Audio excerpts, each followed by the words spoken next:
Hey everybody, Rhadamant here. Thanks for tuning in to episode 61 of Frost and Fire. Right at the end of last episode, I set everybody up to winter clothing, but Sedenka mentioned in the YouTube comments, do they have access to cataphract helmets? And the answer was no, they don't. So let me fix that. I got some other feedback. Morton mentioned that given the amount of deadfall traps that I have, wouldn't it make sense to set up some deadfall traps right at the turrets up here, so that when the first row of turrets get overrun, deadfall traps help to clear out brawlers or scythers or something like that? Yeah, that seems totally like it makes a whole lot of sense. So we'll set that up as well.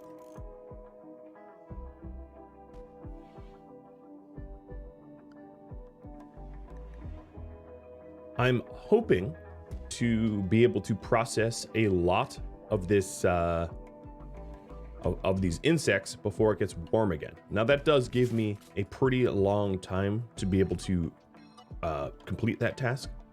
That's not a big ask, I would say,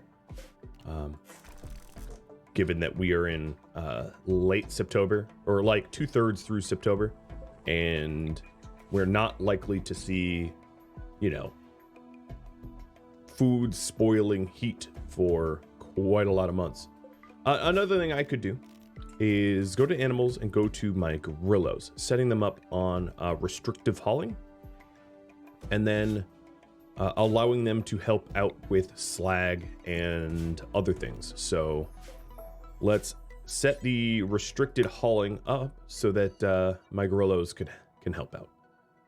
So I think I'm going to have to draw some pathing here for them so that they have valid pathing. I like to have contiguous pathing, basically pathing that has no breaks in it, so that I know exactly where they're going to be traveling. Because if you have paths that break up, traveling from one part of the breakup to the next, there's actually no telling exactly what path they'll take. You know, they might walk through something dangerous to get to where you told them to move towards. So here, as you can see, I don't want anyone coming up. Actually, this might be safe, but would rather have it hauled by my own people. That way, if they get caught fire or something, we can fix that. Another thing I need to do is to reset the oldest beacon. So I've explained this before in this series, but it stands, you know, it's reasonable to repeat it just to make sure that everybody understands. Pod droppers, much like the pod drop raid that landed here, that the bait beacon properly baited them. The reason this works is because a pod drop raid will look to the oldest installed beacon that is also unroofed, which means that as long as this beacon is roofed up, they will land over here.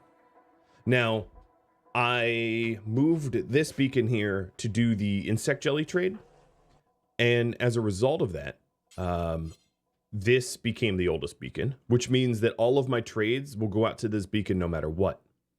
Now, if I want the trades to come to my base and the raids to go out here, this beacon here needs to be the oldest installed one, but roofed up, and only unroofed in the brief moments of trade. Because when this is unroofed, it is a viable target for pod drop raids.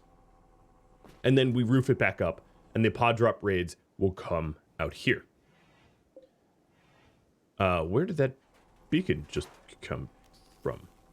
Okay, so this is a spare beacon that I'm just going to install here. Yeah, I didn't even know that there was a... Okay, and then another requirement of a bait beacon is that not only does it need to be unroofed, it doesn't actually matter if it's powered or not. And there's a pretty good argument to say I should not keep it powered, because keeping it powered means they could break down and not actually function as its use. But another requirement of the bait beacon is that there is a free spot next to it. So that's why I have this 1x2 area for it to exist in.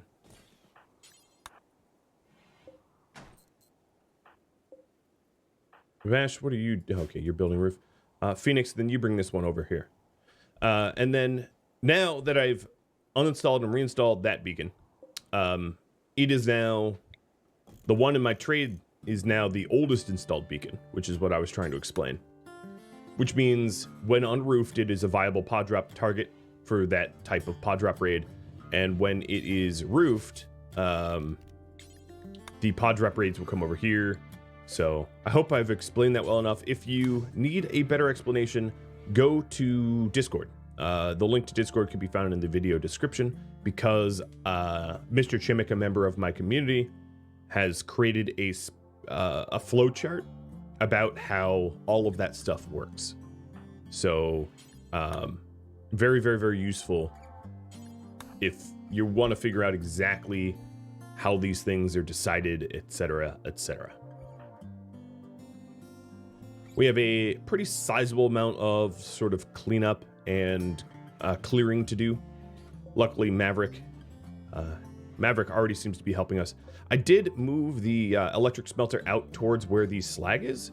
So I'm actually going to cancel the slag hauling here and just sort of smelt it in place. Hippie, what are you? You're having a beer and a tea and then going out to smelt again. It's a lot easier to smelt the slag here. Anything that that generates less than a stack, like if one slag equaled 75 steel, it obviously wouldn't really matter if you smelted here or hauled it. But because one slag equals 20 steel, you can haul, you know, smelting here means that you haul like almost 5 times less, which is a pretty good deal.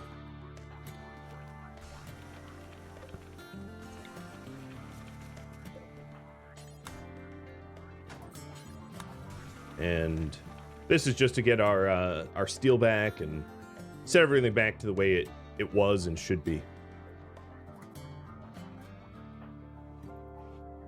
Sebash is now setting up those deadfall traps. So the concept here is if the front turrets get overrun, assuming that happens, likely what is happening is that brawlers are overrunning it because shooters don't tend to overrun my turrets. Turrets are pretty hardy against shots. They're just not that great against, scythers and other brawlers. Which means that I am in a really good position to set up deadfall traps on the next set. Because if I'm using the next set, it's probably because the front set got meleeed too hard. And the deadfall traps might catch some enemies, you know, and stop them from destroying the turrets, because turret destruction is expensive and annoying to have to constantly deal with. We're hauling in the unstable power cells. I'm going to have a pretty ridiculous amount of unstable power cells. There was a bit of a discussion on Discord about are they overpowered or are they not?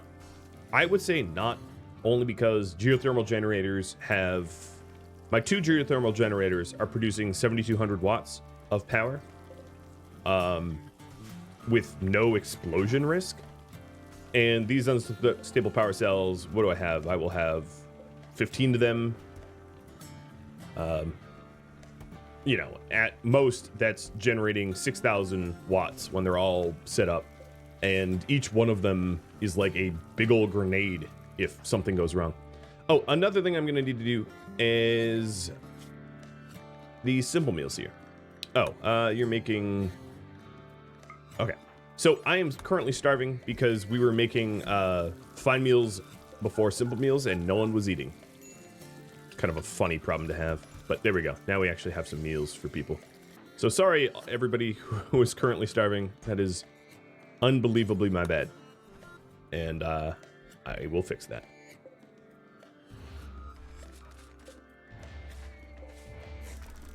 So break it down, this MIC cluster, the older one that we got destroyed, This one still has a quest bound to it.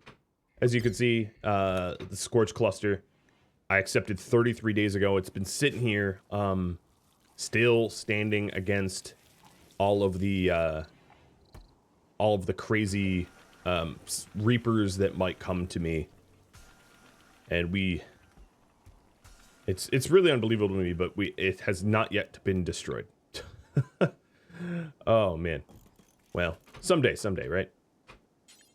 I could obviously pretty easily destroy it myself. I just more or less have chosen not to, because the benefit to destroying it is only goodwill, and I don't really care when I get that goodwill. It doesn't really matter to me as long as I get it eventually. All right, so Raptor has obviously replenished our food supplies, and I'm going to see about getting him to process the crab eggs for fine meals. Now, another thing that I think would be cool to do, or rather hot to do, because that's what it would be, never mind, is to make the armor, Phoenix armor specifically, for the summers. So Phoenix armor here has all of these slowdown of cataphract, which means that it would be very important to have bionic legs, because you do move a lot slower with it on. But the benefit here is it has a ton of heat insulation, which means that during the summers, I can tank bullets wonderfully, given that I have Phoenix armor. So it might even be that when we fire up the ship reactor to leave this planet, I fire up a ship reactor in the summer with Phoenix armor on, because that's probably my best bet to not get killed very easily. Of course, Reapers and Mechanoids don't care about temperatures at all. Hot, cold, there's no difference to them. There's a difference to me, right? And wearing parkas makes me particularly vulnerable. As you can see, my sharp gear, like Raptor Sharp is sitting at a 113 because he's in his royal gear. But most of everybody else's sharp does drop pretty sizably. And there's not a whole lot protecting their most vulnerable, torso. So the Phoenix armor would be a really good solution. However, looks like I have materials for more toques and parkas. So we'll get JD to crank those out in a minute. I feel like I did yield quite a lot out of that infestation with very minimal amounts of collateral damage, I guess is the right term for it. Essentially, I did not get all that hurt for the wonderful benefit of having something like 50 corpses and all the jellies that we managed to already sell. So would I do it again? Oh, yes. Were you set to cook? Like, I don't know what was going on there. Raptor, refused to go to sleep. Maybe he felt so bad that people were hungry that he just pushed himself. Okay, we have a Manhunter pack of bone dogs. 48 of them. These bone dogs, most assuredly, are going to wreck the remainder of this mech cluster. There is no doubt about that. Then the question is having someone ready to close the door. So I'm going to have JD over here ready to slam that door shut, because these bone dogs, oh, they're having a bit of a problem. All right, another thing I should do is let's take a look at the Stay Fortified zone. Make sure that we can't accidentally wander into bone dogs and get ourselves killed.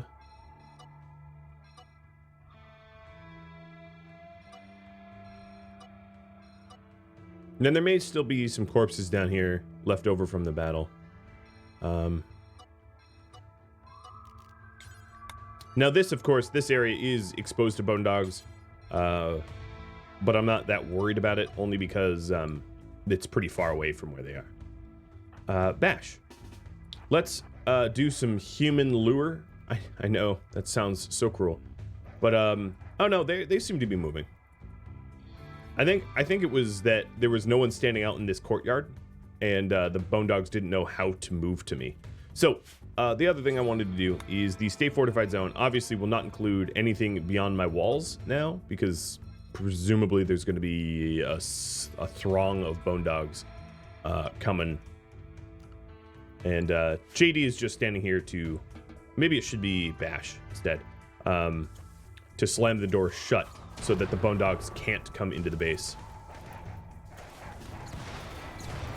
All right, let's slam it.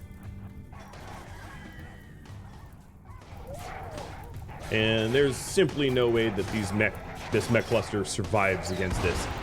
The smoke spewer is likely not to be destroyed because the bone dogs aren't going to perceive it as a threat, which means that the mech cluster won't be cleared, quote unquote. But if you look here, okay, I got to clear that out. There is no valid path that these bone dogs can take to get to me. And I'm actually going to want to close another door because I don't... theoretically, they could run through all these deadfall traps and trigger them. Oh, you know what? They are doing just that. Okay, that's a little late for that then. Bit of a waste of deadfall.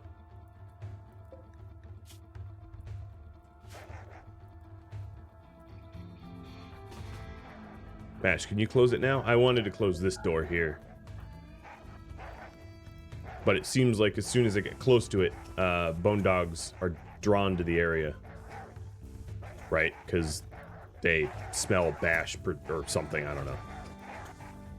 So, never mind.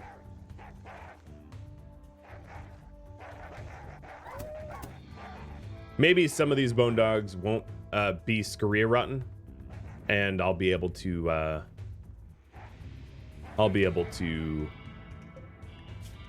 butcher them.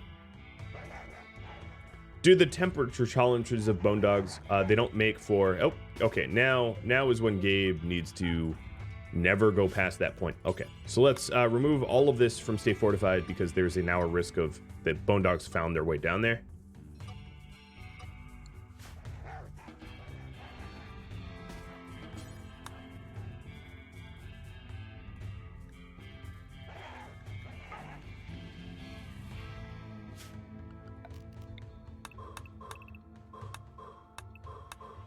I will continue mountain shaving because, well, I'm now sort of locked in to the base a little bit. Just not much I could do, given the bone dog swarm that is right outside. Boy, are they noisy. Is this in state? Okay, this is in state fortified. Okay, good. Was hoping that we'd rebuild the battery. It's forbidden. But why? Oh, yeah, no, actually, why?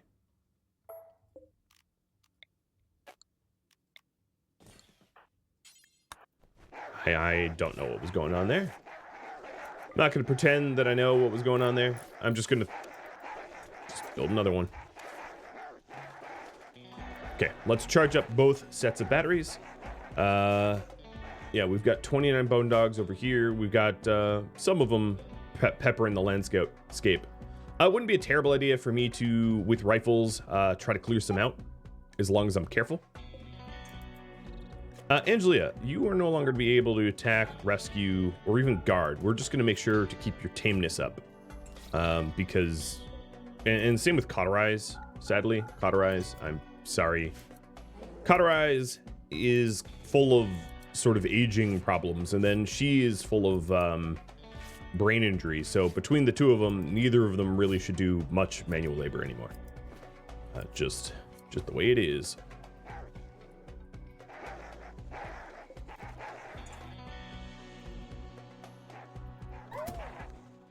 So there are a few here that didn't rot. It's what, 16 o'clock? Okay, let's Raptor's gonna be a little cold, but let's do a little bit of manual gun shooting dog clearing, because if I can, Well, let's also take the mech cluster out, because a singular smoke machine is not a significant enough. Okay, retarget.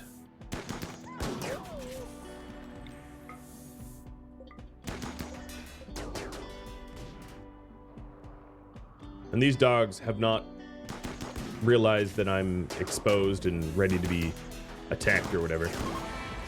Okay, so there's the mech cluster down. We should stay away from these rotted corpses, except for Raptor. Raptor doesn't care. At this point, Leth, you close this northern door, and I'm going to close this southern one.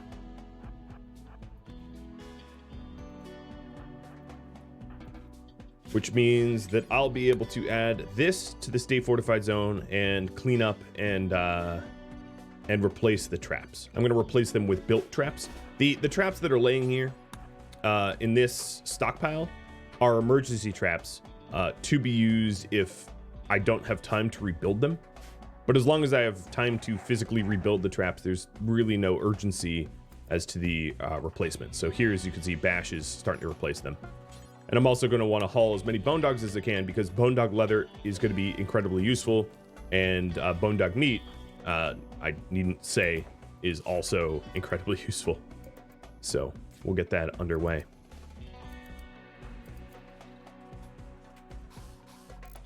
All of the rotted animals. Ooh, a masterwork gorilla toque. The gorilla wool toque. All of these rotted animals. I suppose, where can I put them? I'll just put them over here again. So, rotten. And this is only so that I don't have the sort of corpse bile that will inevitably build up if I don't move their corpses, because things don't decay all that quickly. So really any corpses that are rotten will go here. Well, maybe not humanoid ones. At that point, Raptor probably should grab a... should probably grab a, you know, a Molotov and torch Mitch and Stench, so that no one has to see those dead bodies, because I think he's the only one that would not care. So he's Bloodlust. Yeah, and everybody else doesn't want to see dead bodies. Oh, sorry, Leth, I forgot you were up there.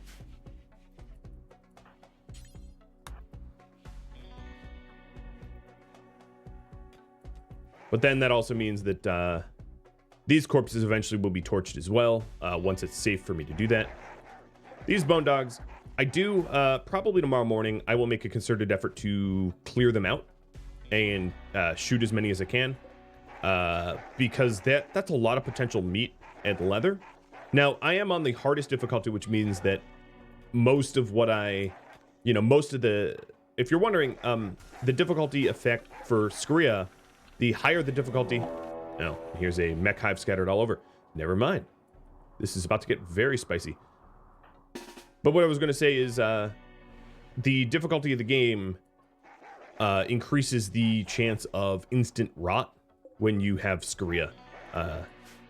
So on easier difficulties, Skria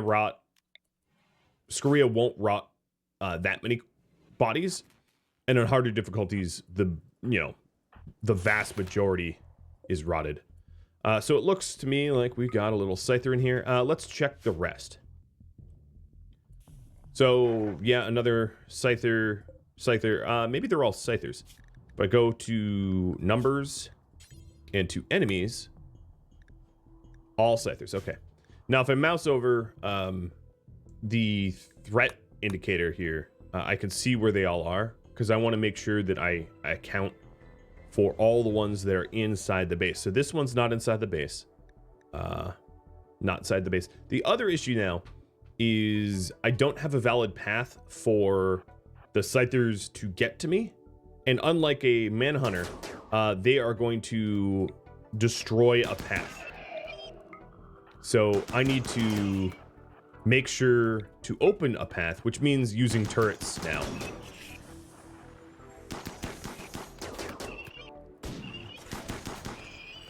All right, so all these guys rally. Let's get the heaters on and the lights, because this just turned into a real fight. Oh, we have a Scyther chasing JD.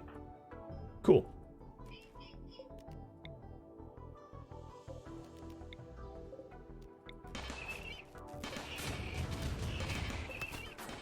All right, so this door is going to be toggled open so that the Scythers don't feel the need to destroy everything in hopes to get to me. Phoenix and Bash up front, and then we'll start lining the defenses with our defenders.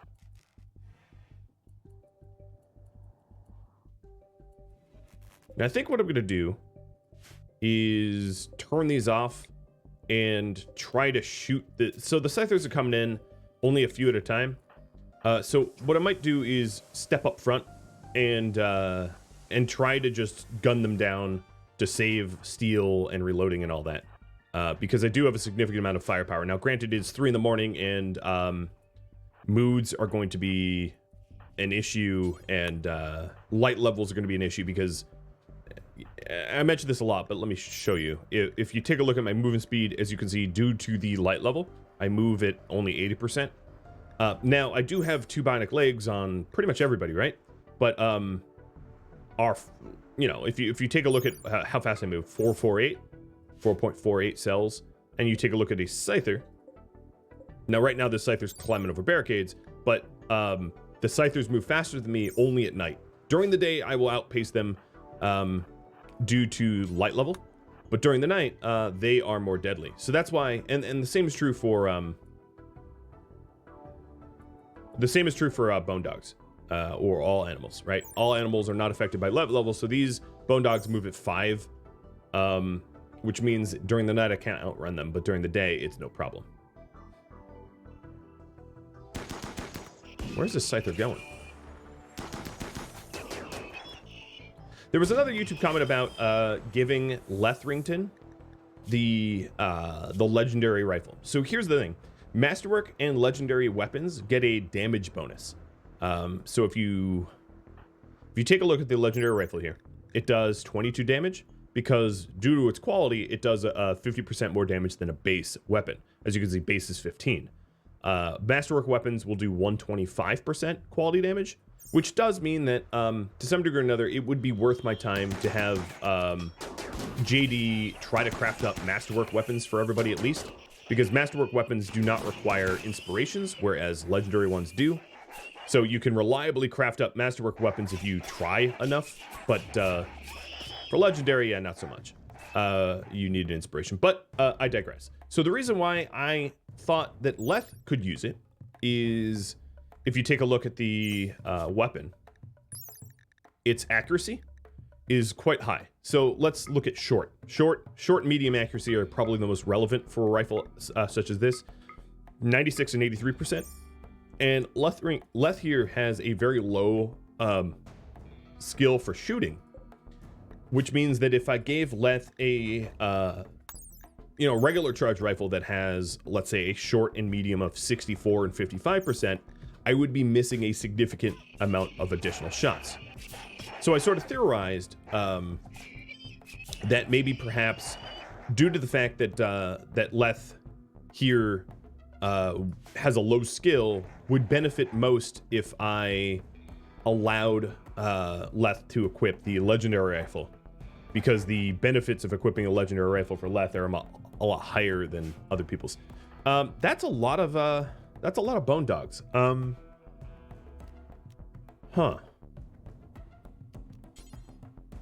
I could call in a trooper squad, but I don't really want to.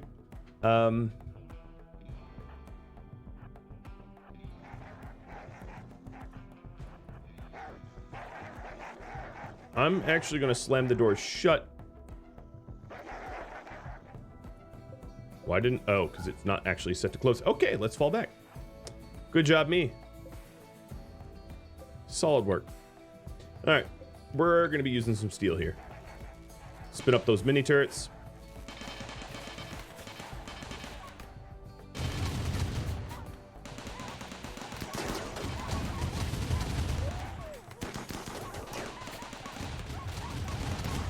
and use our kill box. If we take a look at the numbers here, there is still there's a single scyther that got stuck in this walled off space that has no valid path to get to me. So it will start destroying walls until it finds a way.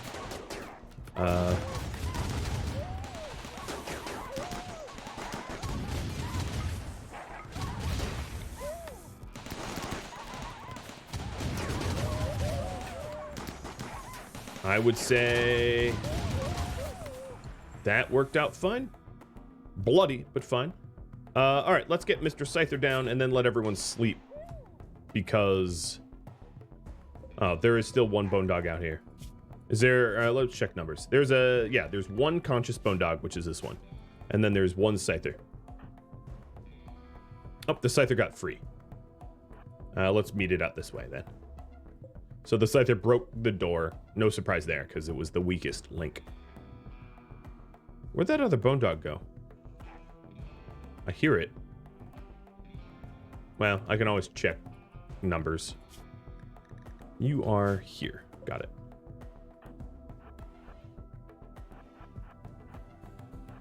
Hey, Scyther.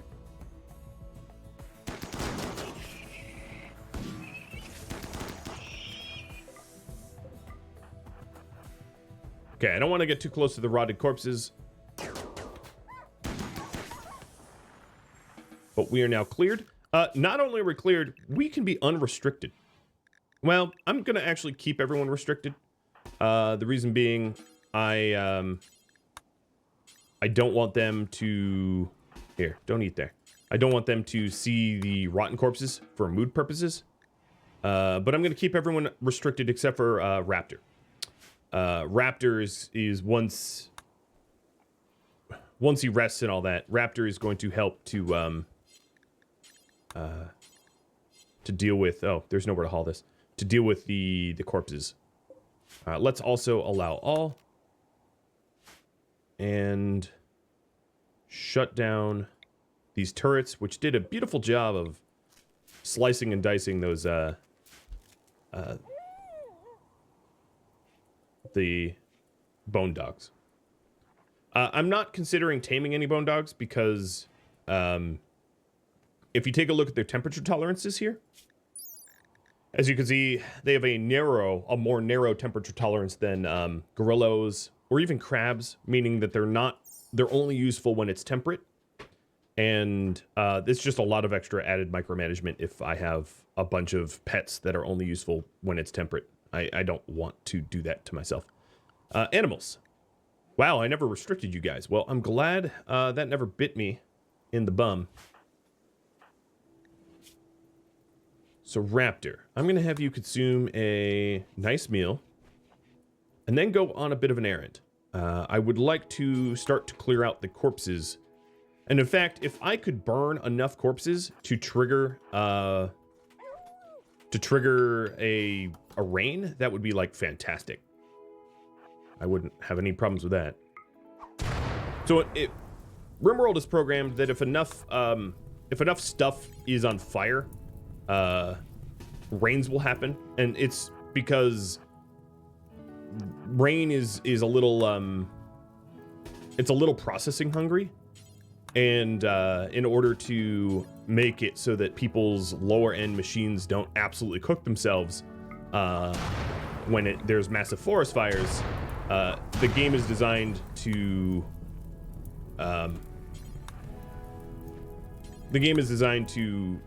sort of put those fires out on their own. There are some problems now with the smoke spewers and things like that, or the forced weather.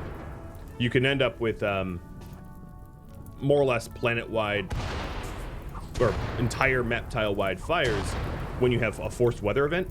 So if you have forced weather fog, for instance, that means that it can't ever become rain, and as a result you can end up with some really insanely huge forest fires, but that doesn't happen too often, and when it does, I'm sure people that have lower end machines are probably freaking out because of the absolute burden that calculating that stuff becomes. So I'm having Raptor here help to clear some of the corpses that I don't need to have out here.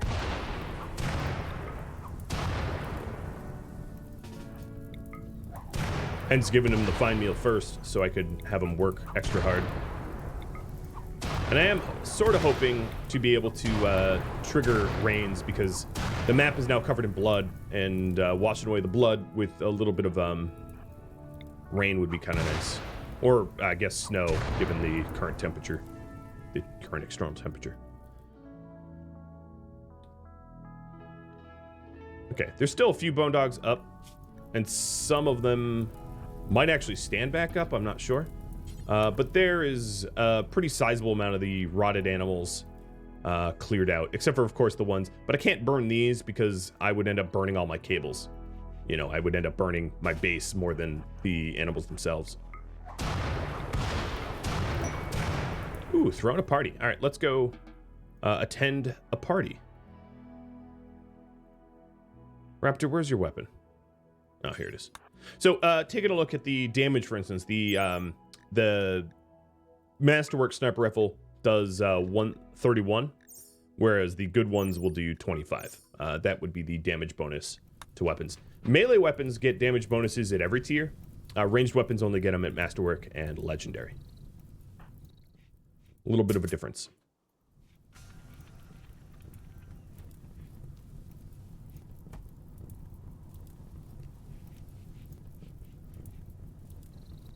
I like how the throne speech is disabled because a party is gathering, and the game has a concept that, like, don't overwrite one for the other. All right. Well, in these I could try to Molotov, but the issue there would be that those corpses... Oh, marriage is on. Gabe proposed to Leth in the middle of a party. All right. Wow. Hey, Raptor, you can probably stop flirting with Leth now.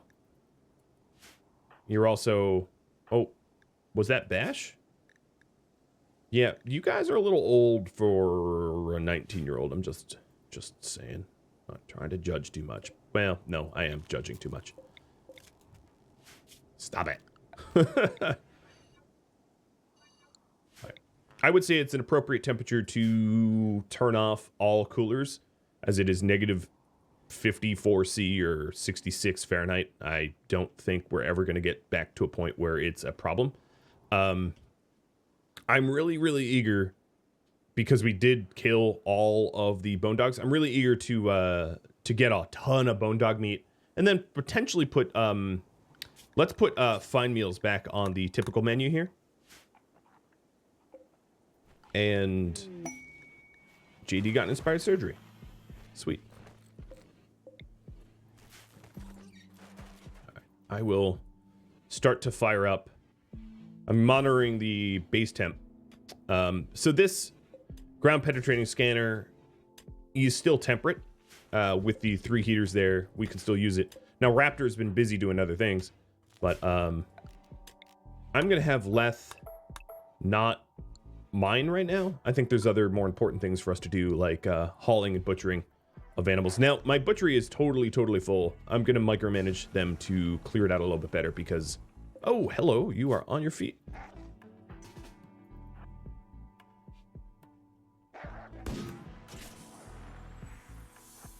Hey, Leth, go help your husband. Oh, well, the door's shut. But that door is going to come down quickly.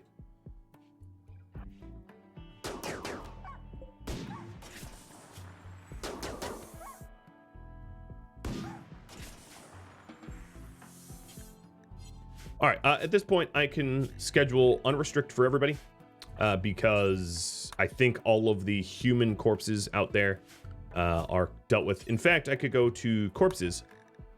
Nope, that's not true. Judel and Puhat. Well, Puhat's a Reaper. Spoon. Okay, so there's 3 corpses up here that I might want to deal with.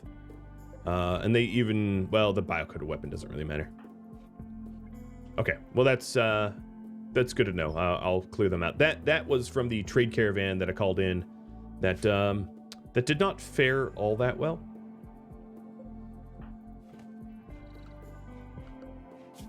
But they're also not rotted, so they don't have quite as deep of a penalty if I see them for whatever reason than if they were a rotted corpse.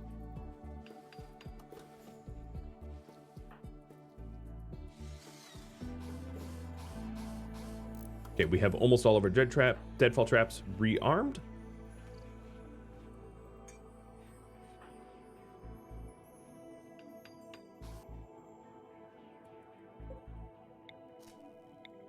Actually, I'll leave that on.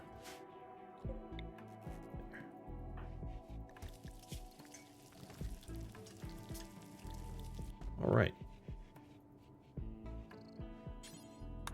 Raptor, I'm going to have you clean up the remaining corpses.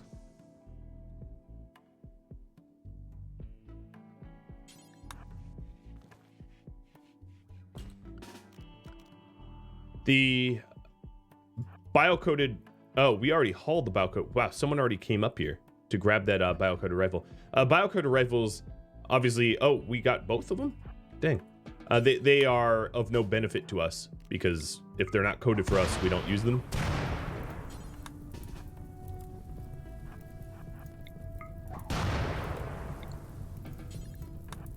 I'm trying to haul the meals away so that I don't burn the meals up. But that's a lot of mechanoids left up there. Alright, there was also... Hold up. There's some pack animals that died.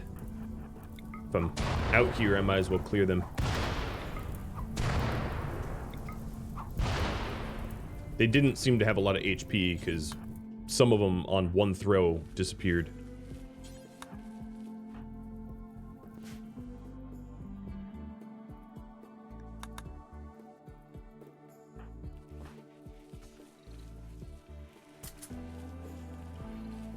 All right, so I think we are clear of corpses other than that single Reaper. There's a Reaper here. There's 2 Reapers out there, but that's not enough for me to care about. Yeah. Reaper corpses aren't that sad to see, but it looks like Raptor is butchering them anyway. I'll have him run out to the other one, because Reaper corpses were my priority. This door, these 2 doors should be opened back up. So with Raptor standing right here, Raptor, I am having you do a lot of things, aren't I? I'm going to have him prop the correct doors open. That way, if enemies come in, we can deal with it. We also have the gloom lights. So gloom lights are very, very ugly lights that nobody likes to see. But they do produce okay light. Well, not really okay, but I guess I'll gloom light up my battery area. I don't know. I don't really have a good place to put them, but I might as well use them.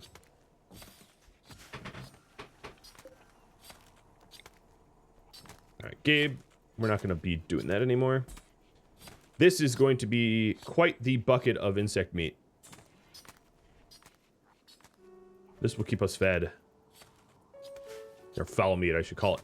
Call it what it properly is. It is foul meat. Hippie's trying to clean up the mess. I think I would like to butcher the... Wait, what is this? So this is the insects. This is everyone else. Let's butcher the non-insects first. Well, what's going on? This... Butcher creature.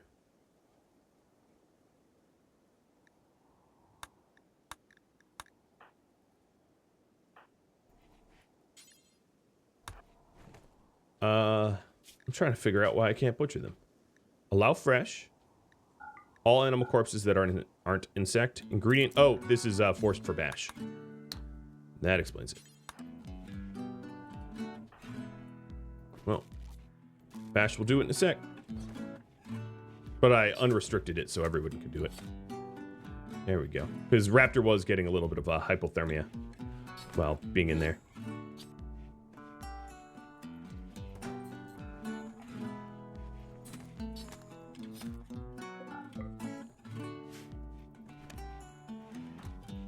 All right, everything is running smoothly, so that's usually when I wonder what Randy Random is going to do next.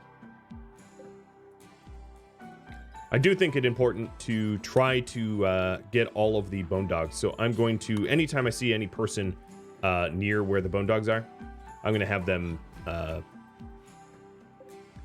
haul. I just did 2 more shearings, so we'll do 2 parkas, 2 toques.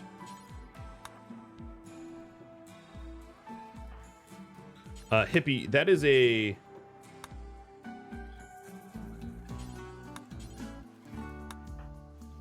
You'll never, ever, ever be done with that, but okay. I mean, I appreciate the attempted clearing. All right, Bash. Let's put Raptor to bed so that you can do some of the butcherings. And that there wraps up that episode. It was an exciting one. It was a pretty spicy one. If you have any feedback for me that you think I could use or incorporate into the series, please let me know. I'm really happy to incorporate all of the suggestions and feedback that you make. If you'd like to discuss Frost and Fire and your own attempts at this community challenge, Rhadamant.com has a link to Discord, as does the description of the video. And in joining Discord, you'll be able to chat about your own harrowing experiences of Frost and Fire, and I absolutely welcome that on the community. Thank you so very much for watching. I'll catch you all next episode.